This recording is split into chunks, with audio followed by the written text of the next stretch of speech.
Hey, Cross Church family, it's my turn to lead our weekly devotional. I want to thank you for being here with me. It's an honor to be a small part of your day, and I cannot wait to share my heart with you. You know, one of the biggest strengths I have in my life is that I'm a very driven person, but that strength is also a weakness that I have, and I'll explain why in just a moment. But I'm driven. I want things to happen. I want goals to be achieved. I want outcomes, results. Let's cross the finish line. When I think about life, I think about it in terms of A and B and how can we get from point A to point B. And I certainly don't think about how slow I can go or what kind of stroll I can take or how patient I can be. I think about how quickly I can make it happen. That is the way I'm wired, and it's probably why I drive my family half crazy most of the time. But this strength has gotten me a lot of things in life. It's helped me as a leader. But the reason I say it is a weakness is because it's often spilled over into my spiritual life. That type of thinking where I think about where I want to be and what that might look like. And I love the idea of things, and I want to be at certain places in a year or 5 years, but I never can get there. And it's because I love the outcome and I love the thought of it and racing across the finish line, but I'm not thinking about what it's going to take to get there.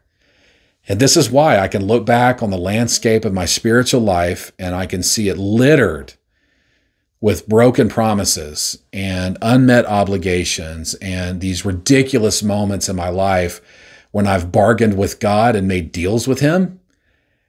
And if Jesus was my psychiatrist sitting across the table from me right now, he would look at me and say, as he said so well in his teachings, that I have not counted the cost. He would literally say, Daniel, you have not counted the cost. You didn't have what it take to finish what you started. And that is so true. I'm a person, I like the beginnings of things. I'm excited at first, but then I fizzle out. And this is why many of us, we have New Year's resolutions that just fail. December 31st, we're on fire. You know, we want things to occur, but then by lunchtime on January the 2nd, we have crashed and burned. And why does that happen? Why can we not get from where we are to where we want to be spiritually? What's it going to take? Well, today, there's a couple of things I want to lay at your feet. And number one is this. Spiritual things, they take time. They are on a stroll. As much as we might have to grit our teeth and understand that, spiritual things, they take time. Growth and maturity, they are on a stroll. And anytime we think about spiritual things in terms of speed and how fast it can happen, we're going to miss it because that's not the way God made it to work. And secondly, it's this. You and I have to understand that God just wants to change our mind from thinking about where we want to be in a year or 6 months or even a month down the road. And God wants to change the way we think and give us new thoughts and new attitudes about our spiritual life and not be focused on results and outcomes and goals, but think about it like this. How am I going to be closer to Jesus tomorrow morning? What does that look like for me? How does that feel? What practices and what rituals and what habits do I have set up for tomorrow that are going to help me get closer to Jesus? I believe when we start thinking about spiritual things being slow and they take time, and we start thinking about spiritual things not being about the end result or the goal down the road, and we think about them in those terms, we can really, really change our lives drastically. You know, I'm in the middle of coaching track right now, and you know, it's a great sport to coach. I love it. And one of the reasons I love it is because I deal with kids that have never, ever played a sport before. A lot of them have never competed like this in their life. And so they come out to practice, and some of them can't even make it through the warm up, and some of them are hurting. They're sore. And I have kids that have, messaged me and they're saying, I went to the hospital because I was sore. And I wish that was a joke, but that's really not a joke. I mean, that happens. Kids are full of aches and pains, and they think because they're hurting that they must be, doing something wrong. But what I have to remind them of, every day at practice is that they need to show up. They need to do the work, that they're going to be sitting in their last class of the day at school and they're going to be thinking, oh, I'm so sore. I'm so tired. My back hurts, my knee hurts, whatever. And they don't want to go to practice because they feel all those pains and those aches. And what I tell them is that show up every day, do the work, show attitude that reflects that you want to get better. And every day you're there, you put another drop in the bucket. And every day that you do that, the bucket just begins to slowly fill up.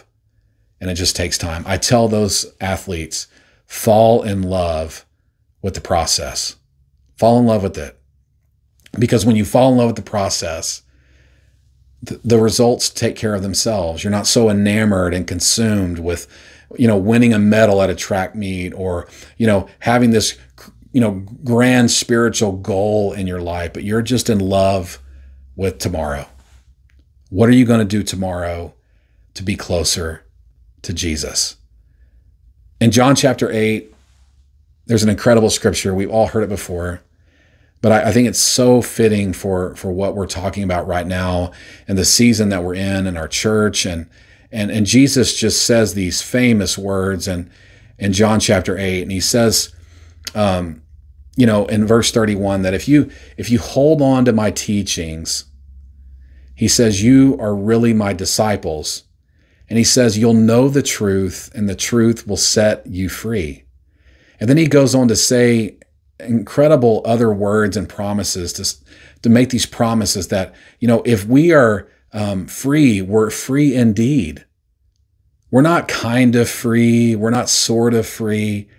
We're free indeed. He even uses the word family there, that if you're a slave, you have no part in the family on a permanent basis. It's temporary. If you're a slave to sin, you're a part of a temporary family. But he's saying, if you belong to my family, you're a son forever. You're a part of it. You have a permanent place. It's there because the Son has set you free. And so what I'm going to ask you right now is a very simple but very gut level question. Do you believe that you're really free? Do you believe that? When you look at your life, do you really feel freedom? Do you believe that the Son has set you free? And not just free, but free indeed. Not free to do whatever you want and take advantage of God's grace and all of that. That's not what I'm talking about. But do you really feel free? Do you believe it? Do you know it? Often the last couple of weeks, I've used this example of this lock. And it's just as an illustration about how I've lived my life. And I've often thought, because there's been times I didn't think I was free. I thought I had to do things to make myself free and to make God love me or to, feel like, God wants me a part of his family or whatever. I've lived in that performance-based mindset. And I've looked at my life like a lock, and I'll turn the dial. I'm going to go to church. I'm going to tithe. I'm going to stop listening to that kind of music. And then, I'm going to go to Wednesday night church. And so I make these promises, right? These obligations to myself, and then I try to pop the lock and it doesn't work. And so frustration sets in. And instead of putting the lock down, I do what I always do because I'm a goal chaser. I'm a person that wants to get things done. And so I try harder and I want to do this. I'm going to volunteer, I'm going to stop watching this amount of TV, and I roll the numbers and I do all these things and I modify my behavior, but the lock doesn't pop and I get frustrated because I've done all these things and I still don't feel free. But church, what we have to understand is that we're already free. This lock, it's not locked. It's open. Jesus has already done it for us.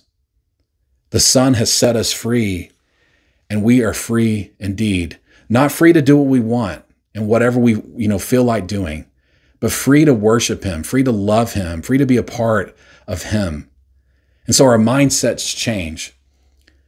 We get to come to church. We get to dive into God's word. We get to pray. We get to be involved in fellowship. We look at life not as a right or something we have to do. We look at it as a privilege and an honor. Our mind completely changes when we understand that we're really already free. And so all these things I put before you, they're out of love, and they're out of me standing at the front of the line confessing that I have this struggle. I'm where I am, and I know where I want to be. And the question is how am I going to get there? Well, how I get there, what's going to happen ultimately is what I do tomorrow and what I do the next day. And every day I fall in love with the process. I have ritual, I have habits, I have things that I do that are going to allow me to fall more and more in love with Jesus. Not because I want the lock to open, but because the lock is already open, and I just want to be closer and closer to him. Church, I love you more than you could ever fully understand. I thank you for allowing me to be a very imperfect pastor that gets to lead you and walk with you. And my hope for you this week is that you will just fall in love with the process and let the goals and the outcomes and the finish line, let it not be the thing that consumes you, because ultimately, Jesus crossed the finish line for us. He's already fulfilled everything about righteousness for us. There's nothing we can do to earn it. He's already done it for us. Love you so much. Have a great week, and I can't wait to see you soon. God bless.